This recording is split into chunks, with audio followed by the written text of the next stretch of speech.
Hello, this is Devin Nash, and I'm answering questions from my community. I am a person who studies marketing and advertising in the new media world, and sometimes people ask me questions in my Discord. Today, we will be answering those questions, probably about all sorts of things. And thank you for joining me. Okay, we're starting from 11/15/2021 because that's when I stopped answering these. And if you watched the first video, which thank you if you did, this will be the second video. We're going to answer some good questions about business, and hopefully there's a lot to do here. So hi, Devin. Hello. I'm a fan of your content, and I currently create music videos on YouTube and TikTok. I want to create a creative spin on them. My question is, if there's a creative, funny angle for my videos doesn't take off, how can I make music interesting when it's highly saturated genre? I play the piano and the ukulele. And if my attempt to be unique doesn't take off, should I focus on my passion, or am I more likely to find something else in the YouTube space? It's actually a really tough question to start with because it's basically like about finding your passions and what you should do, right? I think you should always take a step back and say, what is it that specifically makes me unique? So what is the thing that is going to make what I say matter? And there's a concept called original voice, passive voice, and imitator voice. I just made these up today, actually, in a previous conversation, but I really like them, so I'm going to share them with you now. So passive voice, we can start with that, just means you don't say anything, you don't broadcast anything, except in conversations, closed conversations, or to your friends, right? But you're not like really posting anything on like social media or anything like that. Imitator voice means you're reading, consuming, watching other influencers, news, or whatever, and you talk about their opinions and views. The vast majority of people, right? Well, the vast majority of people are passive voice, and then beyond that, there's imitator voice. Original voice means you have, this is a hard one, you've studied the subject, by which I mean you've studied facts, empirical data, evidence, research, anecdotal, and formed your own opinion on the subject. And then you state that opinion out to others out of your own genuine belief. If it sounds like that's a complicated definition, it's because it is. So when I say that Twitch is a bad platform to grow on, right? Like as a like if you're trying to grow a brand, Twitch is a bad platform to grow a brand on. I am speaking from my original voice because I've deeply studied the subject. I've done it myself. I've run hundreds of content creators that have done it. And I'm stating an opinion that is coming from my own genuine belief. I could not point you to a YouTube channel or another creator or something like that that has said that. Like, there might be people that have said that, but I have not formulated that opinion from any other creator and or any other thing. And as much as possible in my life, I try to do that. So you can't be an expert on everything. And you should rely on others as legitimate as possible who can give you a good take on something that you can then kind of go with. But ideally, like, you do that in the form of like maybe, I'd say like one of the best forms of discourse to consume if you are going to consume anything is like a podcast where multiple people have different angles or different viewpoints.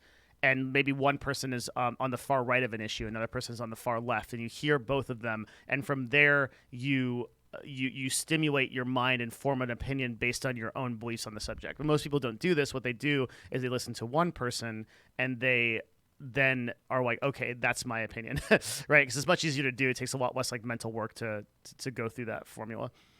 Or they don't say anything, which is even worse. So why, when this person is asking about music, am I talking about this? Because if you want to create something, you need to do so within your original voice. And now, to get really, really weird and deep into the weeds, there is a way in music to contribute your original voice to something.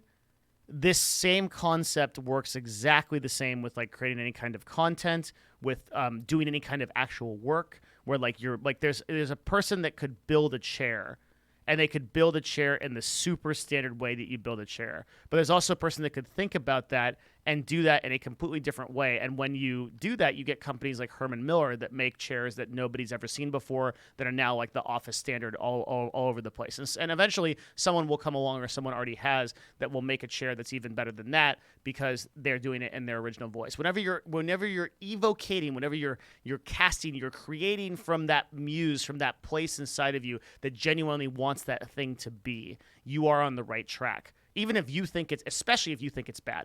And music is no different. Music, you have to create that unique voice. Now, I don't know how to do that because I'm not an expert in music. I just know it exists because I consume music that has that original voice. Everybody does. You can always know of an artist like the Beatles, or something that has never been never sounded that way before, and that completely shifts your view because they're in that original voice. So being in that original voice is super important, and is what you'll have to find for you to go forward. And I can't tell you how to do that. Nobody can tell you how to do that. I can just tell you how I do it, right? But that is how you stay unique, is you find something in that original voice.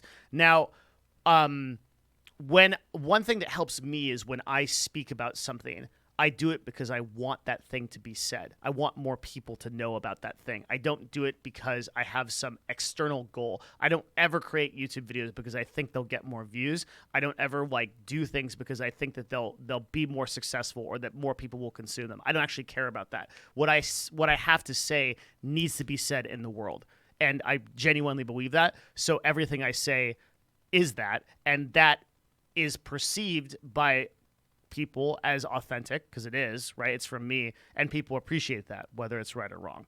You need to find a way, and everybody listening to this that's interested in building a business, you need to find a way to do that, either via your own content creation or via the product you're creating, that you have to instill that unique voice into the thing that you're doing, and that is valuable to people because there's only one of you. So once you've instilled that unique voice into something, people will pay a lot of money for that, whether it be a product or a service or whatever, because you're the only person that the supply is limited, right? Cool. Hi, I have a question. Is it safe to share your Discord URL on social media? Yes. It just is. We don't need to keep going. Then I answered some questions. Oh my God. So we're going to go to where I stopped answering questions. I answered some crazy questions. Did I stop answering here? Nope. I kept answering questions. So good. We're going to skip some. Let's start reading.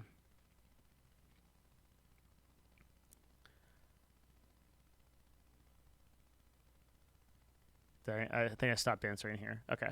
So, hi, I've been thinking about starting something new in content creation. I have 22 years of IT experience, 10 years of high-level information sec. I want to take my career and combine it with content creation. I think it could be successful. Should I create content under my name? My analysis of this says yes. It gives the content credibility. Yeah, I have a video about this, which is should you use your name in broadcast? The short of it is really simple. It's just if you are creating content that is non-gaming, you should usually use your real name, especially in your case where you're doing InfoSec, 100% use your real name. If you are creating gaming content and you'd want to use a moniker, that's totally fine. Although I'm pretty confident these days that I could game under Devin Nash as well. It really comes down to what your personal tolerance level and relationship is going to be with this. I don't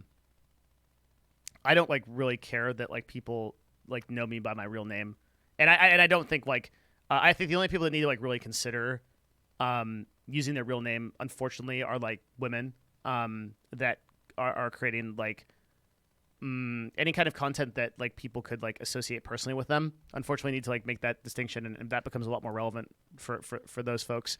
For me though, Devin Nash is totally fine to run on. I'd run that on anything. If I was a gamer, I would probably still, and I was committed to creating gaming content, I would maybe consider a different name. But the thing that you have to remember with that is what are you going to do in 20 years? Are you still going to be playing games? Who knows, right? After watching your video on Ludwig's move to YouTube, the kicker was YouTube is looking for a place for live events. I'm struggling to see if there's an opportunity for someone to use that to their advantage. Would there be a way to start a journey on that's events-based with little capital to grow? Yes, it would be really complicated. So creating a unique event and a live event is always going to be the thing that pushes somebody forward because that content is so different from.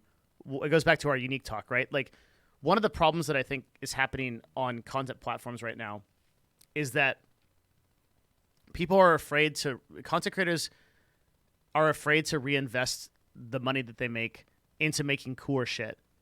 And despite having seen multiple people that are doing this to great advantage. So, for example, like Mr. Beast, right, is building chocolate factories and renting out islands or buying islands. And he's just making more money, getting more views, more and more and more. Why? Because he's not afraid. One of the very few people that doesn't have this like risk analysis of like, okay, if I make $5,000 off of content creation, and then a month, and my monthly expenses are $3,000, right? Like, most of the people that are in content creation at that level are just putting that $2,000 into their bank account. That's extra, or at best they're investing it. What you should do is you should invest that back into your business, back into production, etc. So would you be able to start a journey where you're just doing live events and you want to do those on the level of Ludwig? You're not going to succeed because you aren't Ludwig. You haven't earned that, right? Ludwig got his chops by doing 24-hour Mario marathons and stuff like that, and he was creating stuff that was much lower budget. But like, you don't have to have 10 streamers mud wrestling for your first debut. Like, you're jumping ahead of yourself. Like, you think you're Mr. Beast, you got to earn it, right? The first thing you've got to do is you've got to figure out how to make something interesting, right? Without that capital. Capital is like a crutch. It's a hack, right? The people that are successful at this would be able to do it with $0. And again, I'll bring up Mr. Beast, who just said, look, I'm going to count to 100,000 or whatever it is. I'm just not going to stop streaming until I do that.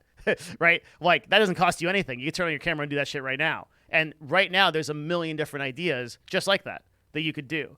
So that's how you have to think about it. You have to think about creating unique experiences instead of, oh, I'm just going to like try to do live events like all these streamers, which, you know, you're invariably going to fail. Probably even if you're a millionaire, because there are a lot of millionaires and people with a ton of money that come into the space.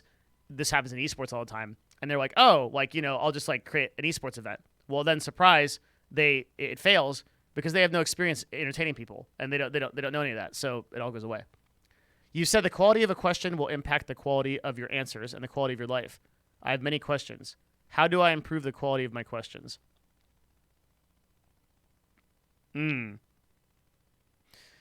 Oh, shit. That's a tough question. Wow.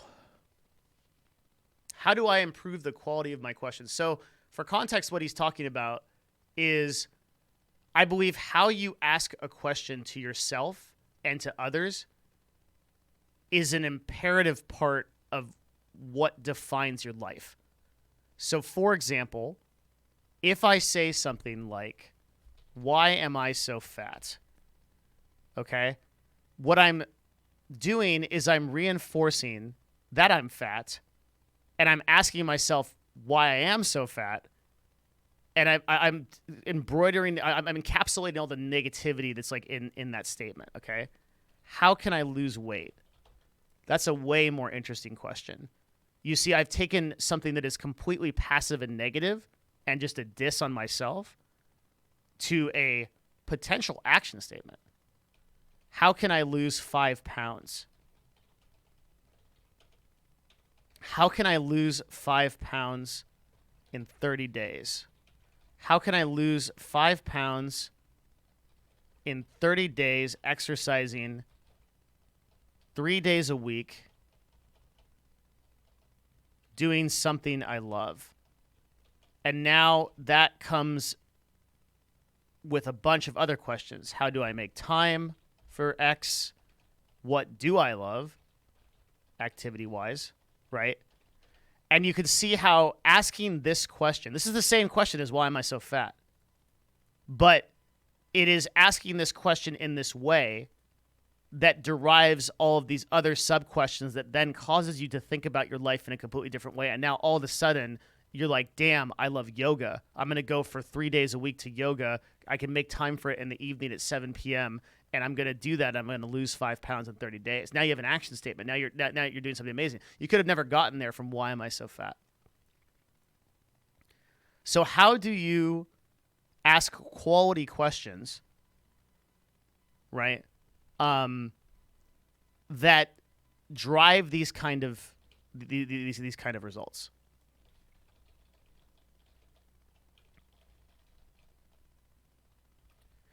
And I think the first thing you do is you think very carefully about the nature of your question and what exactly it's evoking to you in the world. Does my question...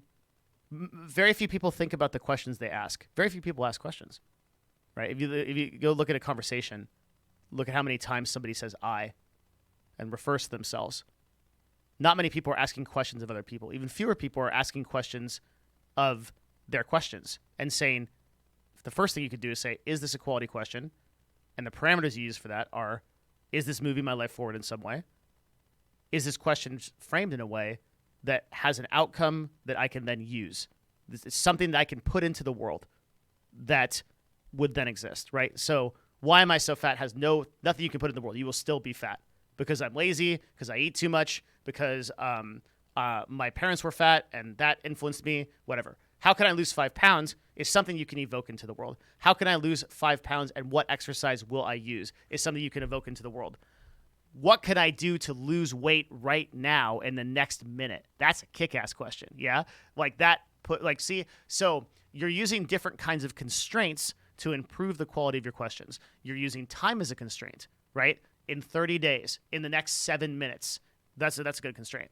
You're using outcome as a constraint. Something has to happen as a result of my question. It can't just be a neutral question. Why do you suck so much? Why do you ask such stupid questions? Right? Like there's no right. Like how can I ask a better question? Right? So you add constraints, and by constraining the parameters and the expected outcomes of your question, you then create more quality questions. Hi, I just wanted you to ask, how are you personally a year ago? You get so many questions regarding business marketing consulting. I want to know if you're accomplishing your goals in your personal life as well.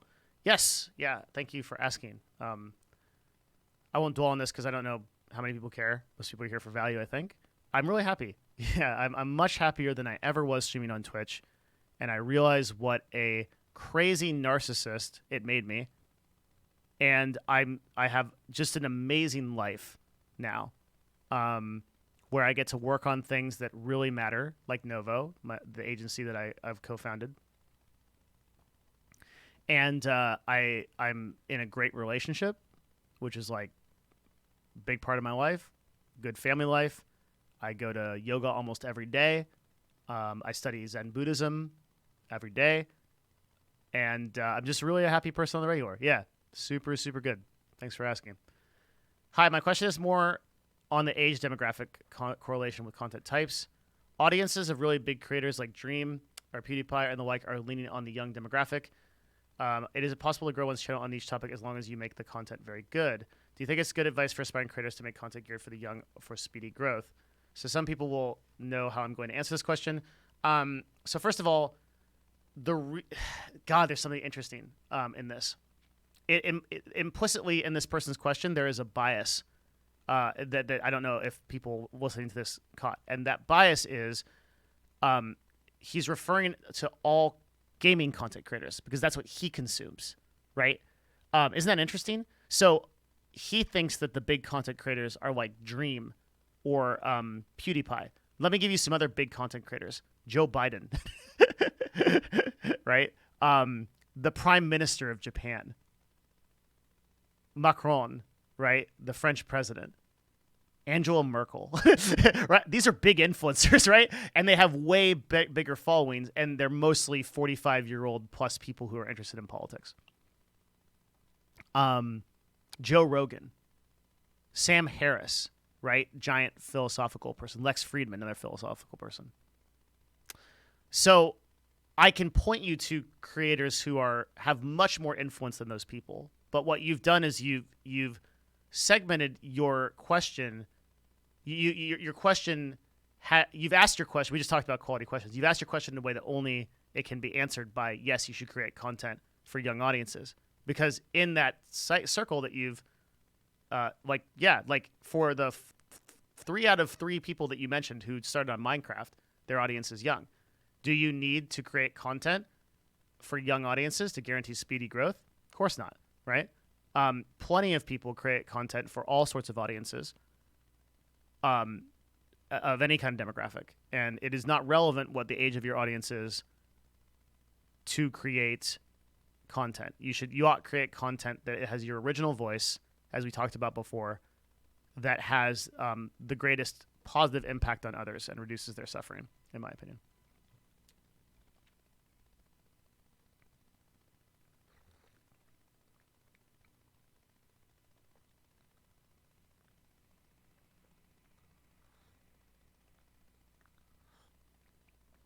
Hi, I've been keeping up on your Patreon videos. We're actually getting into people that are still in the server now, so it's good because we're about a year out now from present. And now because people saw me doing these videos, they're doing more questions. Damn it. Okay. You mentioned that YouTube is the place for live events. Acquisition of streamers makes sense. Given that it's live events, I'm confused about what a live event exactly entails. Could you explain what live events exactly are? Yeah, like stuff like streamer awards, Mizkifs, like loot goblins. Live event is just getting a bunch of people together. You do some kind of collaborative thing, and it's a theme, right? But it can be something just as simple as like I'm gonna do a marathon and try to complete this game, and I'm gonna like Soda Poppin recently had like a marathon Lord of the Rings session where he watched like 6 of the movies on Amazon Prime, and that's an event, right? Anything that's a little bit different from what you do before. Should I have separate channels for my live streams, highlights, or other content? I expect my live streams to perform poorly.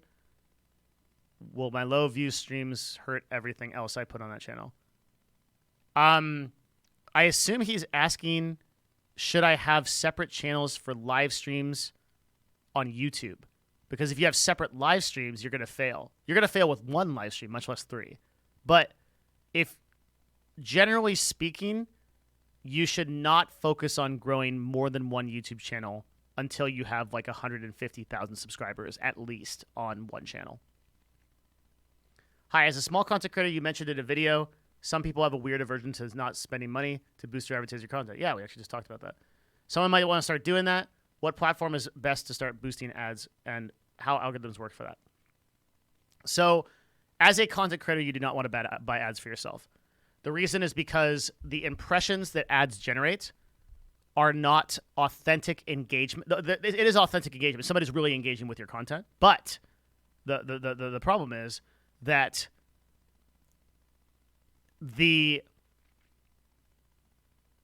when a view comes in from an ad, the platform understands that view is from an ad. And although it ticks that engagement, that's not how algorithms for discovery work. An algorithm for discovery says, okay, I'm a viewer getting served a recommended video. I click on it, which is CTR, click-through rate. I watch it, which is watch time and average view duration. And then I either watch it to its completion or I leave. And then YouTube says, that's an authentic person who clicked on that because they were interested. I'm going to go find people like that person, and I'm going to serve this video to them and see if the same thing happens. And if it does, your video gets more and more and more views. But an ad impression is different. An ad impression is someone that was paid to be here was interested in the ad and clicked on it, which means I don't need to serve this to other people because they clicked on it because of an ad, not because of their authentic interest in being served this by a recommendation system. Thus, boosting your content for ads is usually detrimental to your growth on multiple different platforms, not beneficial. Okay, so when do you use ads, and why do I say that ads are great? Because if you have a product or service, that is where ads are amazing. So if I'm selling a streaming course, I would absolutely blast that shit on Facebook ads or Google ads, and I would use keyword advertising to. There's what happens is people conflate marketing, and they say, okay, like when I'm talking about ad buys or ad deals, if I was a brand, I might recommend they work with someone like Novo, my agency, to advertise with 5 or 6 influencers for the new game. And that would be very successful. But I would not recommend a content creator buy ads for their stream. That would be very unsuccessful. The marketing is a very broad subject. which is why I'm able to make like a whole channel on it. So in this particular instance, a content creator should basically not ever buy ads. There are points in time where content creators could buy ads and they would be successful, like Ty Lopez, for example, who dominated YouTube by doing that, right? Most part, you shouldn't buy ads. It removes you from creating authentic content that that would inspire the algorithm to think that you're doing good work to suggest to other people. Hi, I'm streaming in the VTuber community. I'm streaming music. Cool. I started streaming on Twitch earlier this year. Is it possible or common for there to be fake accounts that duplicate the username of large accounts on YouTube to the exact letter? No. How would you propose I grow my content on YouTube as a VTuber with my current boom when the market is being oversaturated? Absolutely, with VTubing, the original voice, passive voice, imitator voice is super, super important. There are so many imitators in VTube. So many people trying to be Project Melody. So many people trying to be Silverveil and Neanners. To do something unique in the VTuber scene, you have to add your original voice to it. Ironically, with people going to virtual avatars, I've seen like more imitation in that space than the vast majority of other spaces. Like if you want to be a cute girl avatar, talk in a little tiny voice and play League of Legends, that's played out, bro. Like you're not gonna go anywhere with that. That there's so much, right? You've got to do something that is original. Originality is so important. What would you do if someone in a job interview said they should be hired because I can think, I can wait, and I can fast? I mean, I'd be impressed. It means they read Siddhartha. That'd be amazing. That would definitely be a tick up on my should I hire this person. Very few people have read Siddhartha. And very few people could quote it. It's a phenomenal book. I read it every year. I love Siddhartha. Hermann Hesse it's so amazing, too, that Hermann Hesse, as a German, was able to so perfectly encapsulate India in his story. It's just amazing that he was able to do that at that time. Siddhartha is such a beautiful book. Awesome. Hi, I'm a Twitch partner. Struggling to find the answer to this question anywhere. In the partner contract, we're not allowed to go live anywhere on Twitch due to exclusivity. I want to release some videos on my YouTube channel as premieres. Yeah, it's totally fine. It doesn't break contract. I'm actually in a huge argument. As of the time of this recording, I'm in a huge argument about Twitch exclusivity with a bunch of the community. But the short of it is like, yeah, that's totally fine. Hi, question from a podcast host interviewer perspective. How to create and prep and ask better questions for guests. Yeah, so a lot of it comes down to the quality questions that we addressed in this video earlier. In particular, for podcasting and interviewing, I think one of the most productive questions you can ask are what are the questions that this person has been asked before, and then avoid all those. One of the big things that's really annoying about getting a lot of interviews, I used to do a lot of interviews, like 2 a week. I always get asked the same exact question. So if you're an esports team owner, how's your team doing? Like, what do you think about the latest win? Like, that doesn't matter. Like, what do you believe that nobody else believes? Right? And like, what is something you believe that nobody else believes? This is a really interesting question. Like, ask questions that person will have to stop and think. And I think one of the great, you could actually watch a podcast between two, that just came out, as of the time of this recording, just came out. There's two expert podcasters. One is Chris Williamson, and the other is Joe Rogan. So it's very easy to find on Spotify. Watch this podcast and just see how two people who have each interviewed over 500 people, Joe Rogan in his case 2,000 people, ask each other questions.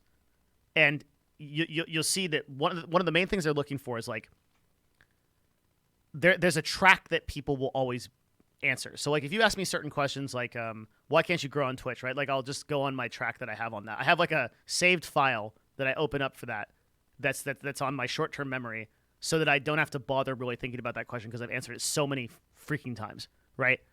If you can ask me a question that I have to bypass my save files, step back and say, man, that's a really good question. Like, right? Like, what are your values? What does good really mean to you? What is something in your life that you're doing right now that you truly believe in, right? Or that you don't believe in? What do you want to change? These are really interesting questions, right? So don't be afraid to ask people questions and ask them in the context of like what they're doing, right? So obviously, if I take an interview right now and somebody asks me a question like, what are you doing to reduce suffering? That's an extremely weird question out of context, right? I would love to answer it. Being particular, most people would not. So if you are, but if somebody asks me a question like, what are you doing with your YouTube channel right now? Like, what is your mission? What do you really want to try to accomplish with it? What have you been after? That's a pretty straightforward question. Like, but I guarantee no one's been asked that. I'd love to be asked that question, and I can answer it with like some deep think. So there's some ideas. Do you have any advice on finding good personal trainers? Ooh, yeah. So this dude must be an OG because he knows that I used to be a PT. That's not something I talk about a whole lot. What are some of the traits to look for? Red flags. Is it worth spending more for specialty skills? I want to do compound lifts safely with good form. Okay, holy shit, this is so many questions.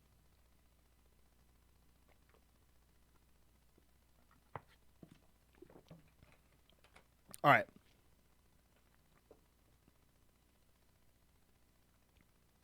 These are really good questions.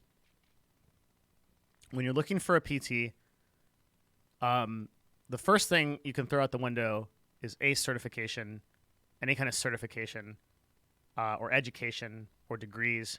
Doesn't matter in personal fitness, in my opinion. I was ACE certified. I went through a bunch of the training to get that certification, and I didn't like make me more knowledgeable. You need to look for someone who has done the work personally and can reference empirical data as to why it works. So personal training and working out in the gym is not a hard science, no matter what somebody tells you. I understand there have been entire fitness channels built on the back of the technicalities of personal fitness. But generally speaking, personal fitness is a very simple affair. So do not eat more than you can burn. If you are after strength, focus on compound lifts, which you mentioned here, with good form, safely, consistently. Follow like a very simple program, like 5x5 or something. Don't overtrain, rest sufficiently, and this is one that I think a lot of PTs miss. Do exercises and stabilizing exercises that support overall health, which, like, for me is yoga. I think yoga is just full stop the way to do that, to work on muscle groups that you wouldn't be hitting with something like a deadlift, which hits almost every muscle group, right? But it's working those stabilizer muscles. Okay. So, red flags, anyone in the fitness community that tells me they can get me super ripped super quick, I'd be super afraid of right away. Anybody that tells me that they have some kind of secret, or this is generally just like how to detect con people in general, some kind of secret formula that is going to result in like a much faster outcome, I would immediately, like if somebody tells you this is going to be hard, you're going to lose motivation, you need to be consistent, and then you know you're on like the right track. And then have they done it themselves? There's an old quote in the fitness community that is never trust a fat doctor. Now obviously, like, that's like a little bit hyperbolic, right? But it's like if the person is not themselves maintaining a healthy lifestyle and cannot demonstrate for themselves, especially as a personal trainer, they better be in the best shape of their life, right? Then you ought to be worried. Is it worth it to spend more for specialty skills? For example, I want to learn how to compound lift safely with good form. That is not a specialty skill. That is a necessary skill. Every single person, preferably early in their gym career, should pay a good personal trainer to review their form. If you can't do that, you should post on like internet forums where you can get form checks and film yourself. I can't stress enough, especially at a young age, how important it is to lift with really good form, especially if you're doing things like overhead presses, bench presses, compound lifts. Good form is like number one. It's way more important than how much you can lift, and it's way more important than like what you actually pull up the bar. I will any day I would deadlift with 245s than like twice that, as long as I had good form. And you do not need to lift super heavy weight to be very fit. So look at any kind of like routine like Pavel Tsatsouline and kettlebells, where like if all you do is 3x25 swings every day, 5 days a week, and take 2 days off on a 56-pound kettlebell, you will get fit, right? That's it. That's just all it is. Like obviously, like there's nutrition involved, but like as far as like the exercise component of that would be all you need to do. So don't think that you need to deadlift like 300 pounds in order to like reach this like state of fitness.